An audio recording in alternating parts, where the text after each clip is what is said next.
절름발이 투자라고 들어보셨나요? 나는 안전하게 슈드 모아가니까 노후 걱정 없어. 라고 생각하시죠? 죄송하지만 그 믿음이 10년 뒤 여러분을 벼락거지로 만들 수도 있다는 사실 정말 모르고 계신 건가요? 오늘은 팩트로 뼈 좀 때리겠습니다. 2023년부터 2026년 오늘까지 시장을 미친 듯이 끌어올린 게 뭐였죠? AI잖아요. 엔비디아, 테슬라, 빅테크들이 멱살 잡고 지수를 올렸단 말이에요. 그런데 여러분이 금지 옹여받기는 그 슈드 계좌 수익률 어떠세요? 남들 파티할 때 혼자 구석에서 깍두기 국물만 마시고 있지 않냐고요. 아니 배당주가 원래 그런 거지 마음 편하면 된 거 아냐? 라고 반문하실 수 있어요. 마음은 편하겠죠. 근데 물가는 안 편해요. 짜장면값 오르고 아파트값 오르는 속도를 여러분의 그 소소한 배당금이 따라잡을 수 있을까요? 자산이 늘지 않는 안전함은 사실 서서히 끓는 물속의 개구리가 되는 것과 똑같습니다. 제가 오늘 하려는 얘기는 슈드를 당장 갖다 버리라는 게 아닙니다. 이 녀석은 정말 훌륭한 방패거든요. 하지만 전쟁터에 나가는데 칼도 없이 방패만 들고 나가면 어떻게 됩니까? 맞아 죽지는 않겠지만 적을 이길 수도 없어요. 평생 맞기만 하다가 끝나는 인생 원하지 않으시잖아요. 그래서 오늘 이 절름발이 투자를 완전체로 만드는 방법을 알려드릴 겁니다. 단순히 QQQ를 섞어라? 이런 뻔한 소리 하려는 게 아니에요. 왜 섞어야 하는지 그 숨겨진 수학적 원리와 황금 비율까지 싹 다 공개할 겁니다. 이 영상 다 보고 나면 여러분 포트폴리오가 방패 뒤에 숨겨진 기관총처럼 든든해질 겁니다. 자, 우선 슈드가 뭔지 아주 쉽게 동네 치킨집으로 비유해볼게요. 슈드는 30년 전통의 원조 통닭집이에요. 사장님이 아주 깐깐해요. 10년 동안 하루도 안 쉬고 문 열었어? 현금 장사 잘 돼? 이런 거 다 따져서 가맹점을 내줘요. 망할 일은 거의 없죠. 맛도 일정하고 배당이라는 쿠폰도 꼬박꼬박 챙겨줍니다. 반면에 QQQ나 지금 시장을 주도하는 기술주들은 뭐냐? 새로 생긴 AI 로봇 버거집이에요. 여기는 오늘 문 열어서 내일 대박이 날 수도 있고 모레 쪽박 찰 수도 있어요. 사장님이 번 돈으로 쿠폰을 주는 게 아니라 가게를 확장하고 로봇을 사는데 다 써버려요. 나중에 가게 커지면 주식값으로 보상해줄게. 이거죠. 그런데 문제는 우리 같은 투자자들이 원조 통닭집을 너무 사랑한다는 거예요. 왜? 유튜버들이 맨날 그러거든요. 복리의 마법이다. 숨만 쉬어도 월세 받는다. 이 말이 달콤하잖아요. 마치 평생 고용을 보장해주는 공무원 시험 합격한 기분이 들거든요. 심리적으로 엄청난 안정감을 줍니다. 하지만 여기에 함정이 있어요. 이 안정감이라는 게 사실은 촉새가 될 수 있다는 거죠. 친구들은 로봇 버거집에 투자해서 자산이 2배, 3배로 불어나서 벤츠 뽑고 다니는데 나는 통닭집 쿠폰 모아서 공짜 치킨 한 마리 더 먹고 좋아하는 꼴이 될 수 있다는 겁니다. 이게 바로 상대적 빈곤의 시작이에요. 슈드의 포트폴리오를 한번 뜯어볼까요? 금융, 헬스케어, 필수 소비재. 느낌 오시죠? 코카콜라, 펩시, 쉐브론 같은 회사들이에요. 튼튼하죠. 망할 리 없어요. 근데 얘네들이 갑자기 우리 AI 개발해서 매출 10배 올릴게. 이럴 수 있을까요? 불가능해요. 그냥 덩치 큰 코끼리들이라고요. 이 코끼리들은 잘 컸지만 뛰지는 못해요. 그런데 2026년 지금 세상은 치타들이 지배하고 있잖아요. 현재 모든 돈이 AI와 반도체, 로봇으로 몰리고 있는데 우리 코끼리들은 그 파티에 초대를 못 받았어요. 아니 정확히 말하면 슈드라는 문지기가 초대를 거부한 겁니다. 왜 거부했을까요? 이게 오늘 영상의 핵심 중 하나인 알고리즘의 배신입니다. 슈드는 로직 자체가 성장을 혐오하게 설계되어 있어요. 마치 소개팅 주선자가 야 걔는 너무 잘나서 위험해. 넌 그냥 월급 꼬박꼬박 나오는 착한 사람만 만나라고 강요하는 거랑 똑같아요. 이 소개팅 주선자의 기준은 딱 하나예요. 배당 줬어? 배당금 늘렸어? 부채 비율 낮아? 이것만 봐요. 그러니 돈 벌어서 공장 짓고 연구 개발하는 엔비디아나 테슬라 같은 애들은 애초에 명함도 못 내미는 겁니다. 이 완벽해 보이는 기준이 지금 시대엔 독이 되고 있는 거죠. 자, 이제 좀 더 깊게 들어가 봅시다. 슈드가 추종하는 다우존스 미국 배당 100지수. 이름부터 멋지죠? 근데 인덱스의 선정 기준을 뜯어보면 2026년 주식시장과는 정반대로 가고 있다는 게 보입니다. 첫 번째 조건 10년 연속 배당 지급. 여기서 웬만한 기술주 다 탈락이에요. 메타나 알파벳이 최근 몇 년간 배당을 시작했다고는 하지만 슈드 기준에는 여전히 부족하거나 다른 조건들 때문에 비중이 쥐꼬리만 해요. 즉 세상을 바꾸는 혁신 기업들은 슈드라는 버스에 탈 수가 없다는 겁니다. 버스는 튼튼한데 승객들이 다 은퇴한 노인 애들 뿐이라는 거예요. 더 무서운 건 리밸런싱입니다. 슈드는 1년에 한 번 멤버를 물갈이 하는데요. 주가가 너무 올라서 시가 배당률이 떨어지면 가차 없이 내다 버립니다. 이게 무슨 소리냐. 어떤 기업이 장사를 너무 잘해서 주가가 폭등하면 슈드는 너 배당률 낮아졌네? 나가. 하고 쫓아낸다는 거예요. 이걸 전문 용어로 위너를 자르는 행위라고 합니다. 보통 투자는 손실은 짧게 이익은 길게 가져가야 하잖아요. 근데 슈드 로직은 이익이 길어지려는 놈을 잘라버려요. 그래서 슈드 차트 보면 어때요? 우상향은 하는데 각도가 너무 완만하죠? 날개 돋친 애들 날개를 다 꺾어버려서 그래요.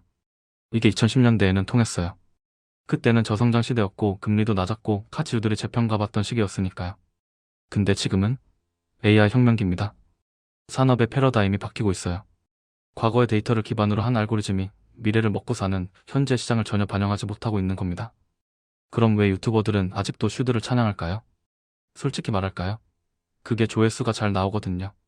안전하다 배당금 준다는 말은 달콤하니까요. 공포에 질린 대중들에게 여기는 안전해요 라고 말해주면 안심하거든요. 하지만 여러분 진짜 위험은 폭락이 아니라 소외입니다. 자, 여기서 기회비용이라는 냉혹한 현실을 따져봅시다.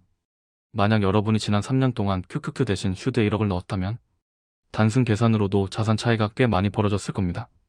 여러분은 안전을 선택한 게 아니라 확실한 부자가 될 기회를 쓰레기통에 버린 셈이에요. 형 그래도 배당금 받아서 재투자하면 복리 효과 나잖아? 하실 텐데요. 맞아요. 근데 그 재투자를 어디다 하세요? 또 슈드에 하시죠? 느린 거북이 등에 타서 받은 돈으로 또 거북이를 사는 거예요. 옆에서 치타들은 날아가는데 말이죠. 거북이 군단 100마리 모아봤자 치타 한 마리 속도 못 따라갑니다. 그리고 세금. 배당 받을 때마다 15%씩 세금 떼이잖아요. 성장주는 팔기 전까진 세금 유예 효과가 있는데 배당주는 꼬박꼬박 세금으로 털립니다. 장기적으로 보면 이 세금 누수가 복리 효과를 갉아먹는 진짜 범인이에요. 국세청 좋은 일만 시키고 있다는 생각 안 해보셨나요? 결국 슈드의 구조적 문제는 기술의 부재와 성장주의 강제 퇴출 그리고 세금 비효율입니다. 이 3중 콤보가 2026년에 황소장에서 여러분의 발목을 잡고 있는 족쇄인 거죠. 나는 보수적이라서라는 핑계로 이 사실을 외면하면 안 됩니다. 역사는 반복된다고 하죠. 1990년대 후반 닷컴 버블 때를 봅시다. 그때도 가치주 투자자들은 저 인터넷 기업들은 거품이야. 배당도 안 주잖아. 라고 비웃었습니다. 하지만 2000년까지 시장을 지배한 건 결국 기술주였어요. 물론 버블은 터졌지만 그때 살아남은 아마존, 마이크로소프트가 지금 세상을 지배하잖아요. 반대로 1970년대 니프티 피프티 시절도 있었어요. 그때는 우량주 50개만 사면 평생 간다고 했죠. 근데 인플레이션이 오고 금리가 치솟으니까 그 우량주들도 반토막 났어요. 영원한 안전 자산은 없습니다. 시대의 흐름을 읽지 못하고 특정 자산에 신념을 가지는 순간 투자는 종교가 되고 계좌는 녹아내립니다. 심리학적으로 접근해볼까요? 여러분이 슈드를 못 놓는 이유는 손실 회피 편향 때문입니다. 인간은 100만원 버는 기쁨보다 10만원 잃는 고통을 더 크게 느껴요.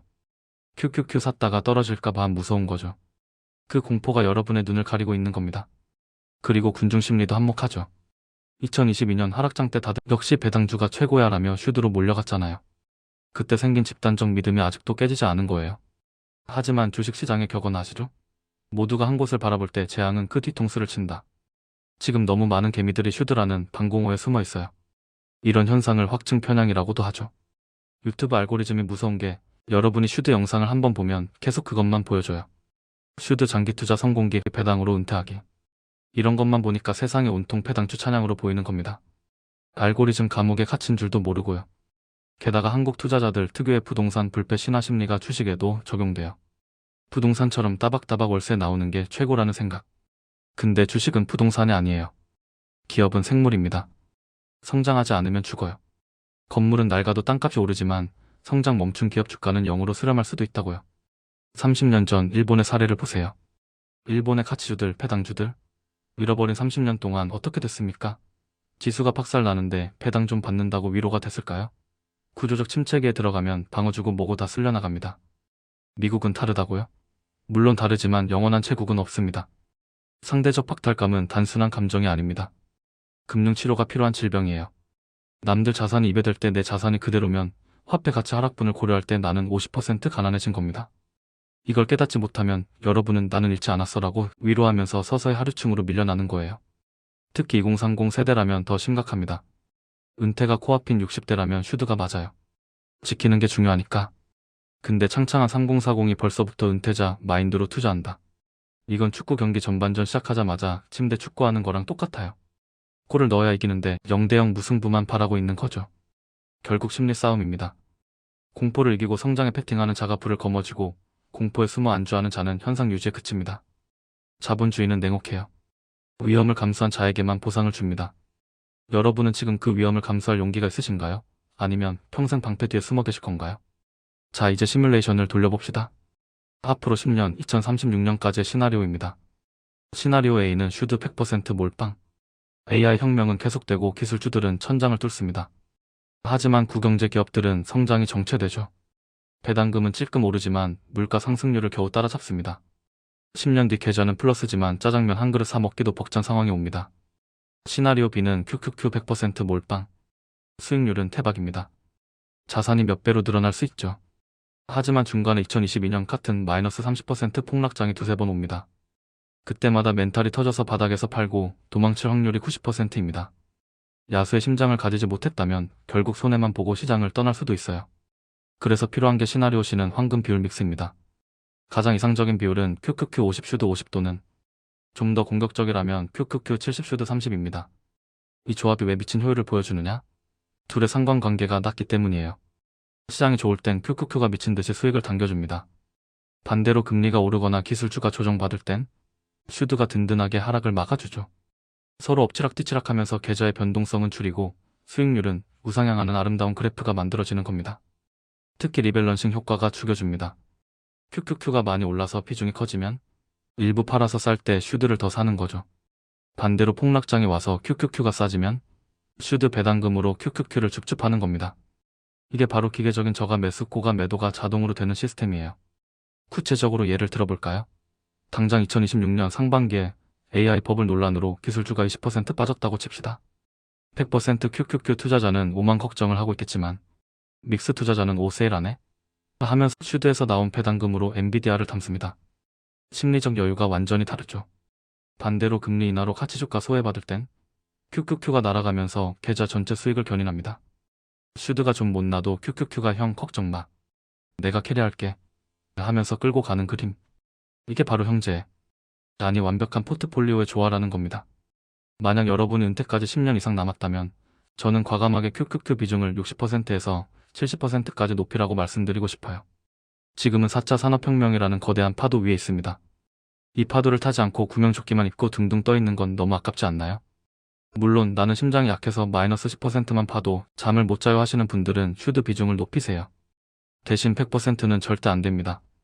최소 20%에서 30%라도 QQQ나 S&P 500을 섞으세요. 그 작은 차이가 10년 뒤 여러분의 은퇴 생활 수준을 국산차에서 외제차로 바꿀 겁니다. 자, 정리해봅시다. 슈드는 좋은 ETF입니다. 하지만 완벽한 ETF는 아닙니다.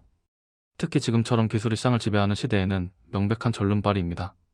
이 부족함을 채워줄 수 있는 건 바로 기술 성장주 QQQ입니다. 이 둘의 만남은 비빔밥의 밥과 고추장 같은 거예요.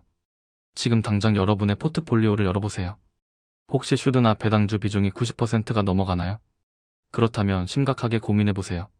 내가 너무 과거의 영광에만 취해 있는 건 아닌가? 또 변화하는 세상을 애써 무시하고 있는 건 아닌가? 하고요. 행동 지침드립니다. 이번 달 월급 들어오면 무지성으로 슈드 사지 마시고 딱 반만 QQQ를 사보세요. 그리고 1년만 지켜보세요. 두 계좌가 서로 엎치락뒤치락하면서 전체 자산이 얼마나 안정적으로 그리고 빠르게 불어나는지 직접 체험해보시라고요. 투자는 믿음의 영역이 아니라 대응의 영역입니다. 슈드를 믿지 마시고 자산 배분의 수학을 믿으세요. 여러분의 소중한 돈, 남들 부자 될 때 혼자 제자리걸음하게 두지 마세요. 그건 겸손한 게 아니라 여러분의 미래에 대한 직무유기입니다. 형 근데 지금 QQQ 너무 비싼 거 아니야? 하실 수 있어요. 네, 비싸 보이죠? 근데 5년 전에도 비쌌고 10년 전에도 비쌌어요. 명품은 원래 비쌉니다. 싼 게 비지떡이라고 싼 주식만 찾다가는 계좌도 싸구려가 됩니다. 비싼 놈이 더 비싸지는 세상 인정하고 올라타야 합니다. 오늘 제 말이 좀 아프게 들렸을 수도 있어요. 하지만 여러분이 10년 뒤에 그때 형 말 듣고 QQQ 섞길 잘했다며 웃길 바라는 마음에서 쓴소리 좀 했습니다. 오래 안 될 경제 구독자님들은 방패 만든 겁쟁이가 아니라 방패와 칼을 모두 쥔 전사가 되시길 바랍니다. 이 영상이 여러분의 투자 인생의 전환점이 되었으면 좋겠습니다. 혹시 주변에 아직도 주식은 무조건 배당주지 하면서 고집 피우는 친구가 있다면 이 영상 조용히 공유해주세요. 그 친구 인생 구해주시는 겁니다. 다음 시간에는 더 매운맛으로 돌아오겠습니다. 미국 채권 지금 사면 호구되는 이유에 대해 아주 적나라하게 파헤쳐 드릴 테니까요. 구독, 좋아요, 알림 설정 안 하면 손해보는 거 아시죠? 그럼 다음 영상에서 만나요. 안 될 경제였습니다.